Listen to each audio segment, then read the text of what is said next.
Hey there, art nerds. I've got an alcohol marker coloring demo for you guys today. Today we're going to be coloring an adorable cactus girl. I should have the line art up on my Patreon for patrons to color along. If you'd like to color with me and you're not a patron, you can join me at patreon.com/natosoup and get access not only to fun color with me line arts like this one, but early access to my reviews and tutorials. And I use the funds from my Patreon to help me purchase additional supplies to review, so your support just goes towards making this channel even better. And a huge thank you to my awesome patrons for all their help and support. I'm going to be using a variety of alcohol markers with this tutorial, so feel free to use whatever markers you're most comfortable using.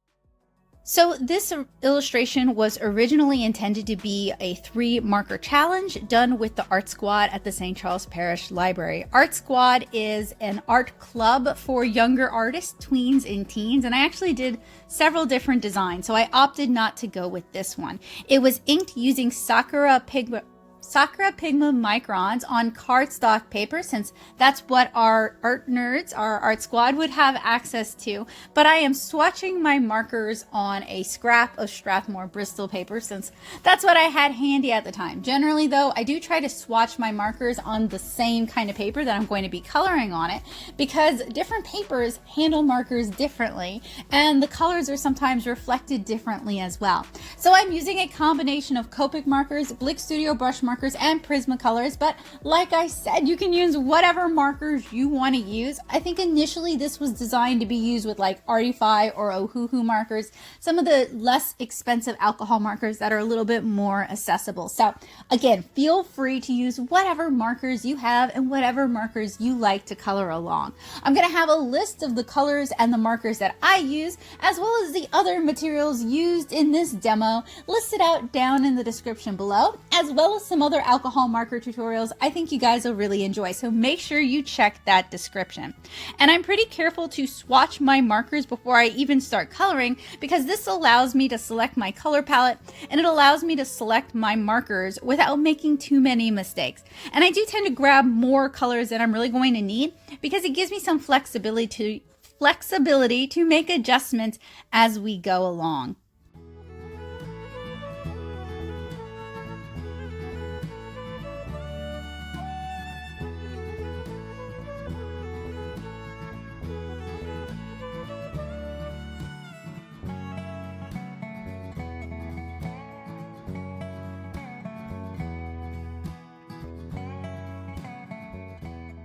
Now that I've got my markers swatched, we can start coloring. Before I even started swatching though, I thought really carefully about what colors I wanted everything to be, and I used that to inform my selection of the microns that I use to ink. Usually for these kind of demos, I like to use the Tombow Furenosuke brush pins, but Sakura microns work just fine. Now, one area of caution: generally I can use empty washi tape to create a white border. Unfortunately, on the cardstock though, it adhered a little too well and it ended up tearing when I tried to remove it. So if you're working on cardstock, you may opt not to use washi tape to create a clean border and just do like edge to edge coloring.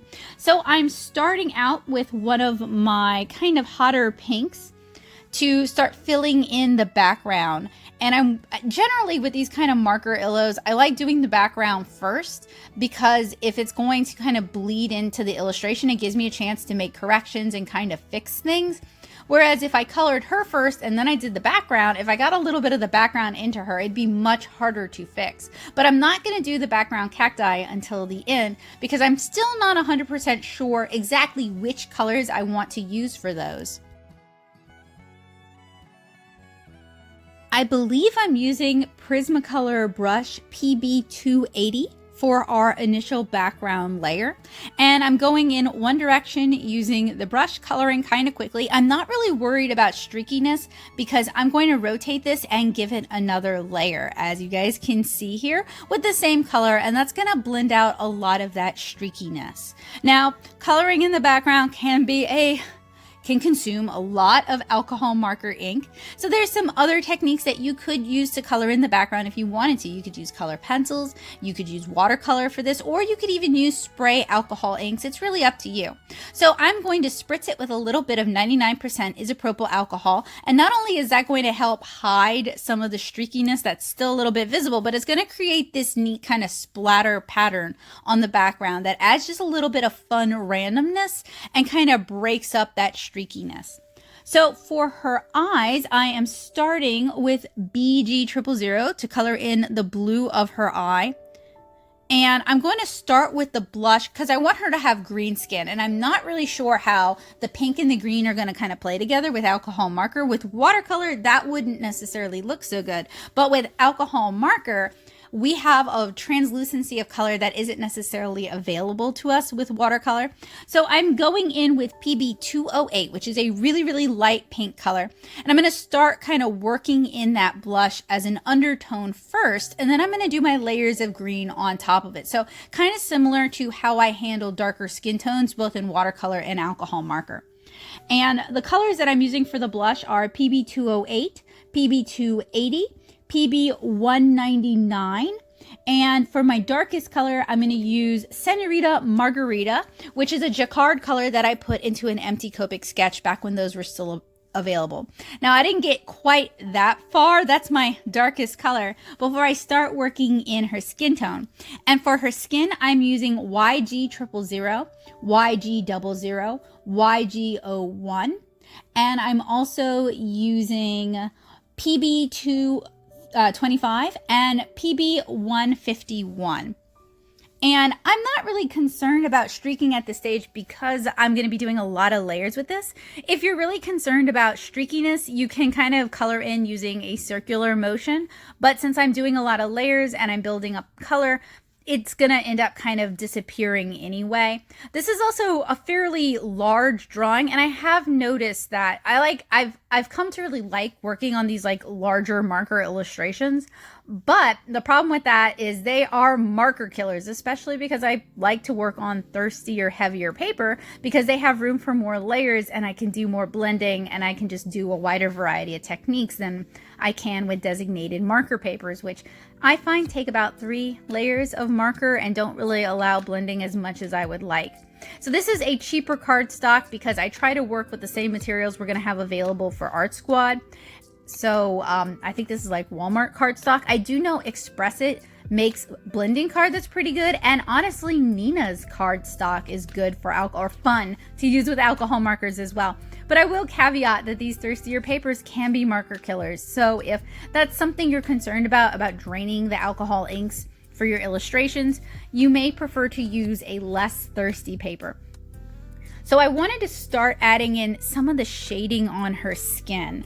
And I'm trying to find what color. I think I'm using 062 from Blick to start knocking in that shading early on. So for unusual skin tones like greens and blues and pinks, I'll use some of the same techniques that I use with darker skin tones just because they tend to work well. So what I mean by that is instead of like with a lighter skin tone, I might wait till almost the end and then use my contrast color to add in some shading.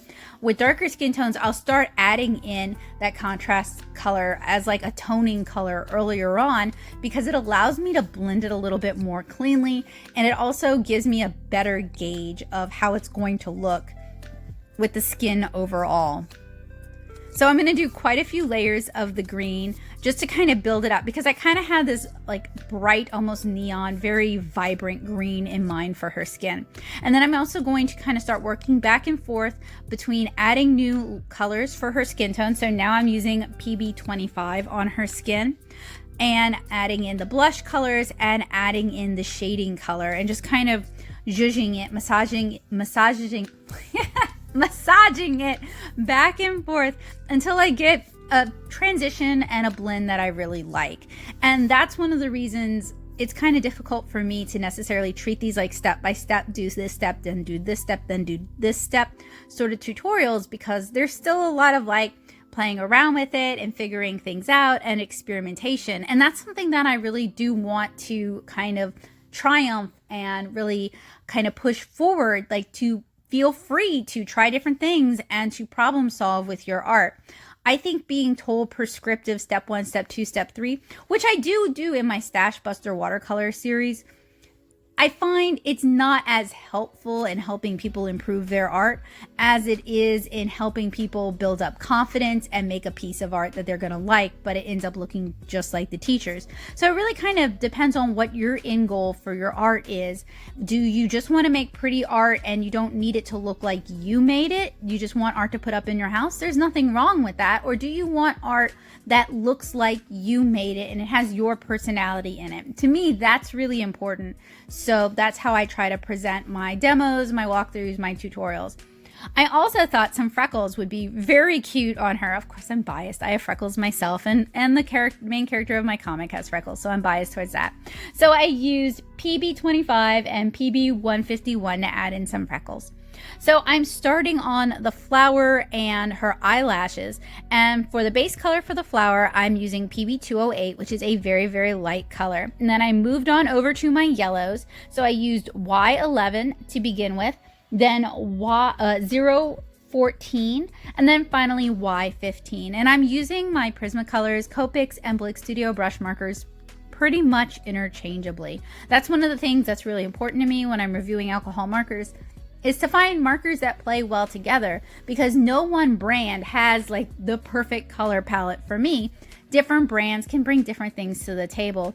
So it's really important that I find brands that work well together. And I'm using the same colors that I used for her blush, for her lips, for the flower, and for her eyelashes. So our PB208 as our lightest color, our PB280, our PB179 or 199, I can't read my own handwriting, and our Senorita Margarita. Now for the cacti hair, I wanted to go a little bit bluer, a little bit cooler. So I am starting with G00, and then I'm moving on to PB33, and I'm leaving some rim lighting, some of that initial color that we put down. We can see a lot of the streakiness, but that's okay, because I'm going to blend it back out with our G00, and I'm going to do it for both of her cute little cactus buns in her hair.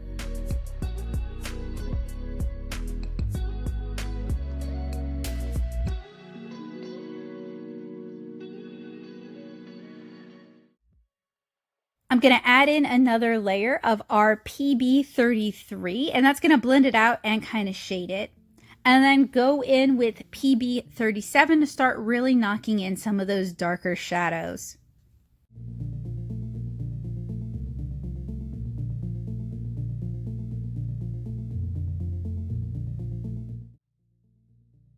For the main body of her hair, I was thinking more along the lines of like aloe vera. So I'm starting with 049 as the base color for the, it's almost like braids going back into her bun. So let's call them braids, but they're also kind of like aloe vera stalks, if that makes sense.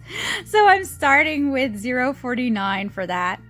I'm also using it to do her edges as well.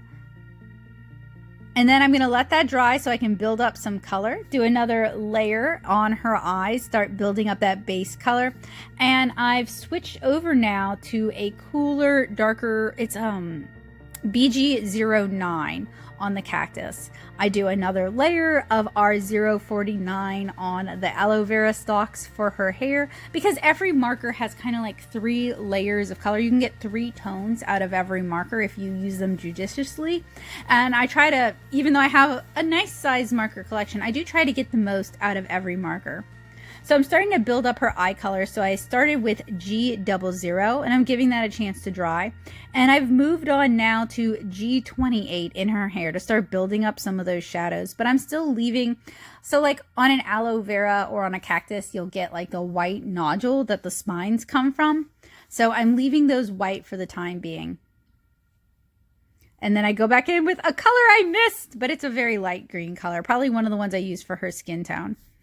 And then I went in with PB38 to start adding in even more shadows to our aloe vera stalks. So an illustration like this would probably take a good evening to do. I added a little bit of pink at the bottom of her eye just to get some of that multi-chromatic effect going on. And I am using, it looks like PB33, so the second darker color for her buns, as the base color for like the hair closest to her scalp, or maybe that's just her scalp. I don't know. So a marker illustration like this would generally take about an evening, and it's kind of a nice, fun, calming way to spend an evening. Often I do the illustration part, the actual line art sketch, well in advance, and I have them kind of hoarded up so that when there's an evening when I want to color something, but I don't necessarily want to have to think about it too much, I can just pull from my stash. And I usually have my colors kind of pre-selected in advance, so I'm not thinking about that as I'm coloring. I'm really just focusing on coloring and rendering. When you have a smaller marker collection, that actually makes it easier, because since you have limited choices, you can only do so many things with those limited choices. So sometimes I'll also pull like one of my cheaper marker sets that I bought to review and use that to color. And not only does that give me a chance to kind of show you guys how to use, let's say, like Artist Loft or like Arteza or like Artify markers, but it also just kind of simplifies things by limiting what I can do with them. So for her hair, it looks like I'm starting with YG00. Oh no, actually I lied. I used Y11 because I'm using the same color as the base for her shirt. Now, realistically, a pink would have been really cute for that and would have popped more, but it also might have been too distracting. But I do think it would have balanced out the flower in her hair. So it's always kind of a catch-22. You know, I've said in other walkthroughs, other tutorials, that it's so easy to critique your own work as you're watching it in time lapse after a few weeks have passed by. And while that can be a beneficial tool because it does kind of give you a chance to look at your work critically and be a little bit more detached from it, it's also a little bit too easy to start over critiquing it when in a video. And unless I were to do like, I'm going to critique my own art, I kind of want to lean away from that, because what I want to do is I want to kind of promote positivity and learning to love and appreciate your own art, because I think being very negative and being harsh on your art is very common, and I want to try to be an antidote to that, especially because that's something I struggle with myself a lot. So I skipped a whole bunch of colors. I'm so sorry. I will have them all listed out and what I use them for down in the description below. So jumping back on the bandwagon, I am using a bright Copic green, and I'm looking at my swatch sheet and I can't tell you which green it's Go3. I don't know why that was so hard to start coloring in the cacti. And I'm using 2 layers of it to not only hide some of the patchiness that you get from these thirstier papers, but also to kind of build up that color. So for her shirt, I used Y11, then Y15, no, I'm sorry, 014, and then Y15. So a very, very light pale yellow, then a good medium yellow, and then kind of a golden yellow. And to shade her shirt, I used 062, the same color that I used on her skin, which just kind of ties it together. So for the cacti, after they've had a little bit of a chance to dry, I'm going in with another layer of green using PB 165. I'm trying to not only kind of show some lighting with it, but also show the spines on the cacti themselves.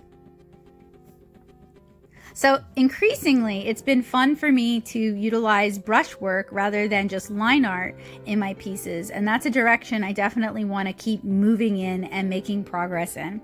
So to start adding in some shadow on the cacti, I then went on to PB31. And at this point, I'm kind of just adjusting the contrast and adding in additional shadow.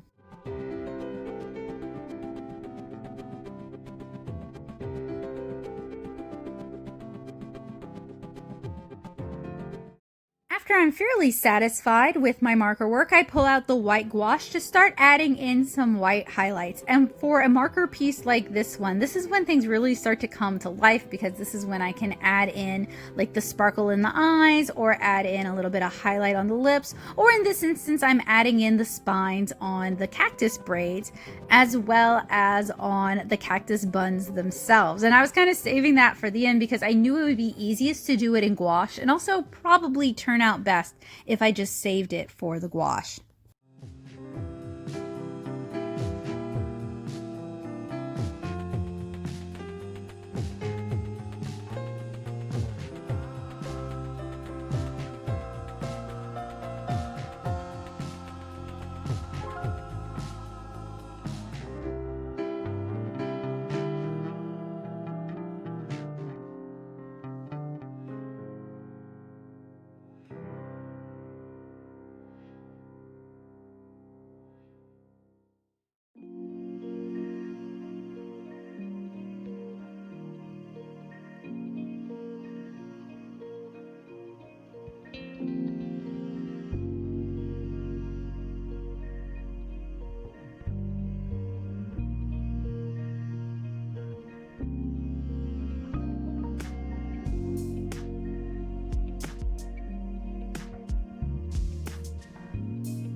Originally, I'd added the MT washi tape to give me a nice clean border like what I get on some of my other alcohol marker illustrations, but unfortunately, it really wanted to adhere to the paper to the point where it was tearing up the paper. So I went ahead and I removed the washi tape, and I'm trying to be really careful, but you guys can see where it starts biting into the image. Fortunately, it didn't bite into the art itself. So I used my paper trimmer just to trim off those edges so that it doesn't look so ratty. Pretty simple. I'm somebody who can't cut or draw a straight line minus a ruler to save her life, so a big paper cutter like this one gets a lot of use. I also use this to cut down scraps of watercolor paper for my Stash Buster bookmark series, so this thing has gotten a lot of use in my studio. And there we have it, our finished marker illustration. Thank you guys so much for hanging out and coloring along with me. I'm gonna have the colors that I used as well as the other materials listed out down in the description below. Feel free to take inspiration from them, or if you are coloring along, to go in your own direction. And if you do decide to print and color this yourself and you share it on social media, I would love to see it. So please remember to tag me at Nattosoup, Nattosoup, because I'd love to see what direction you take this illustration in. A massive thanks to my amazing art nerds over on Patreon. They make demos and tutorials like this possible. Thank you guys so much. I really had a lot of fun coloring this one. It was a very relaxing evening, and I think she turned out super cute, but I'd love to know what you guys think. So let me know down in the comments below. And I've got more marker tutorials coming at you. I've got some marker tutorial playlists that I'll have listed out in the description, as well as other marker demos and tutorials coming up in the near future. So if you're new here and you haven't yet subscribed, make sure you click that subscribe button and click the bell notification to let YouTube know that you want to see more from me. I update on Tuesdays and Saturdays, and I'm always either reviewing art supplies or doing tutorials or talking about comics or making art, and I'd love to have you. And if you want to chat about art and art supplies, you can join me over on my art-centric Discord server, the Paint Box. So thank you guys so much for hanging out and coloring with me today. I hope you guys had fun, and hopefully I've left you feeling inspired, because it is my goal to help you guys make art a habit. I hope you guys have a wonderful day, and I hope to see you guys again soon. Bye guys!